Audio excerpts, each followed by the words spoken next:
Item ಯಾವುದೇ ಇರಲಿ try ಮಾಡಿ ಆಚಿ ಚಿಕನ್ ಮಸಾಲಾ. ಈ ಪ್ರತಿದಾಳಿಯನ್ನ ಇರಾನ್ ನಿರಂತರವಾಗಿ ಅಮೆರಿಕ ಮೇಲೆ ಮುಂದುವರಿಸಿರುವ ಹಿನ್ನೆಲೆಯಲ್ಲಿ ಅಮೆರಿಕಾಗೆ ಸೇರಿದ್ದ F-35 ಯುದ್ಧ ವಿಮಾನವನ್ನ ಕೂಡ ಇರಾನ್ ಹೊಡೆದುರುಳಿಸಿದೆ ಅನ್ನೋದರ ಡೀಟೇಲ್ಸ್ ಸದ್ಯ ಸಿಗ್ತಾ ಇದೆ. ಹಾಗೆ ಇರಾನ್ ಕೂಡ ಹೇಳ್ಕೊಳ್ತಾ ಇದೆ, ಬಟ್ ಇಲ್ಲಿ ತನಕ ಅಮೆರಿಕಾಯಿಂದ ಈ ವಿಚಾರಕ್ಕೆ ಸಂಬಂಧಪಟ್ಟಂತೆ ಯಾವುದೇ ಸ್ಪಷ್ಟೀಕರಣ ಸಿಕ್ಕಿಲ್ಲ.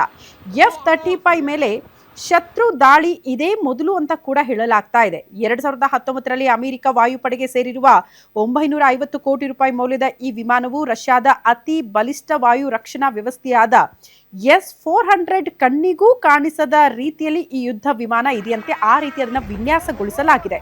ಹೀಗಿರುವಾಗ ದುರ್ಬಲ ವಾಯುಪಡೆ ಹೊಂದಿರುವ ಇರಾನ್ ಪುಟ್ಟ ಕ್ಷಿಪಣಿ F-35 ಗುರುತಿಸಿ ದಾಳಿ ಮಾಡಿದ್ದು ಹೇಗೆ ಅನ್ನೋದು ಅತಿ ದೊಡ್ಡ ಕುತೂಹಲಕ್ಕೆ ಕಾರಣ ಆಗಿದೆ. ಇರಾನ್ ಏನೇ ಹೇಳಿದ್ರು ಕೂಡ ಅಮೆರಿಕ ಹೇಳ್ಕೊಳ್ಬೇಕಲ್ಲ, ಹೌದು ನಮ್ಮ ಒಂದು ಯುದ್ಧ ವಿಮಾನ ಪತನಗೊಂಡಿದೆ ಅಥವಾ ಅದರ ಮೇಲೆ ಅಟ್ಯಾಕ್ ಆಗಿದೆ ಅಂತ. ಬಟ್ ಇಲ್ಲಿ ತನಕ ಅಮೆರಿಕ ಈ ವಿಚಾರಕ್ಕೆ ಸಂಬಂಧಪಟ್ಟಂತೆ ಯಾವುದೇ ಕ್ಲಾರಿಟಿ ಕೊಟ್ಟಿಲ್ಲ.